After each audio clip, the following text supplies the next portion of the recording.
Unique class of drugs when you get hypoglycemia, GLP-1 impact is reduced, so glucagon goes up. And when you have a hyperglycemia, insulinotropic impact goes up. What about the relevant clinical data available today? As I told you, comparable hemoglobin A1C reduction to all the gliptins, 100 milligrams of sitagliptin. 50 milligrams of elagliptin given twice a day. Elagliptin given once a day. Same low pill burden, 1 tablet a week. So better adherence. On that adherence score, today even in the Western world, if a person with hypertension, diabetes, dyslipidemia, coronary artery disease takes a drug, 80% of the times it is considered a good adherence because loss of not remembering taking a drug isn't that unusual. Alright? And we were the first people on this globe to encourage combination therapy. Imagine a triple combination, taking three drugs in the morning, 3 drugs in the evening. How many people will remember that? Taking another 4 drugs for hypertension and taking 2 drugs for dyslipidemia. Yes. So, adherence is an extremely important issue and it makes you feel well, taking a tablet on a weekend. So improves quality of life. And safety profile is as good. If you look at adverse events, just look at it. So-called comparison with Trelagliptin looking at 5 and 8%. Hypoglycemia almost negligent, as we know about gliptins. As I tell people, you go SGLT inhibitors, you need to educate a person on many issues. You get oral GLP-1 agonist, you have to educate him like a ritual how to take it. But you give a gliptin, just take a gliptin. You feel so comfortable and so safe with this class of nasopharyngitis, documented all around, but not of a huge significance, lasts us for a few days. No clinical and laboratory safety concerns shown for the last decade.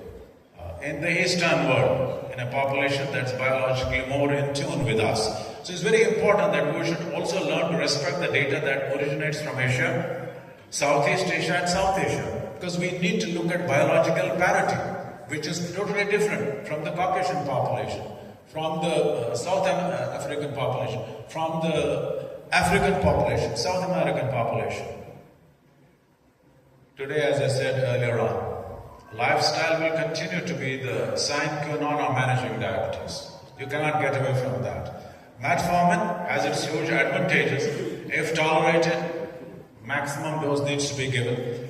And if not tolerated, and probably this could be a drug that can walk in. Even if you're on metformin and you're not doing well, and you want a hemoglobin A1C reduction of 0.7, 0.8. And in fact, as I told you, there's biological reason. Gliptins work better in India. In fact, this suggestion we gave to the TCOS team a decade back in Barcelona. Look at a subset of Asian and Indian population. They found out in the Western population hemoglobin A1C reduction by 0.7, 0.8. Indian population by 1.2. So the drug class is better tuned with us. This is a data published locally where they compared 2 tablets of vildagliptin, 50 milligrams twice a day with weekly Trelagliptin. If you look at the basic response, fundamentally same. In terms of control of the fasting blood sugars, post-prandial blood sugars, and on the longer run, hemoglobin A1C. Efficacy, safety, and adherence, amazing. What's the beauty? Because you have that such a long half-life. You take it on a weekend, you miss it on that, you take it next day. You miss it one more day, take it next day. Nothing would happen. And from the next cycle, start on your own due date. And that's amazing. You miss a drug, you don't miss a thing. If you decided to give your patient a drug on Saturday evening, he forgot, you can take it Sunday morning. If he forgets again, Sunday evening he can take it. So that's a huge latitude that we are talking about. The way we give today GLP-1 receptor agonists, GAP and GLP-5 receptor agonists. You forget it today, you can give it for next 3 days and still give the next dose right in time. But if you forget it for 4 days, then you miss the dose and give the next dose in time. This another study, very good study, people who were on Sitagliptin and doing well. Half the people who were on Sitagliptin continue to be on Sitagliptin in a random fashion, and other half are given Trelagliptin. And they were studied over the next few months, found out that both groups did equally well in terms of reduction of hemoglobin A1C 3 to 6 months down the line. So, equivalent glycemic efficacy to Sitagliptin. You documented it, you change it. Half the people you continue to on Sitagliptin, the other half you send on this one. And tolerance was equally good. As I said earlier on, it's a predominant renal excretion.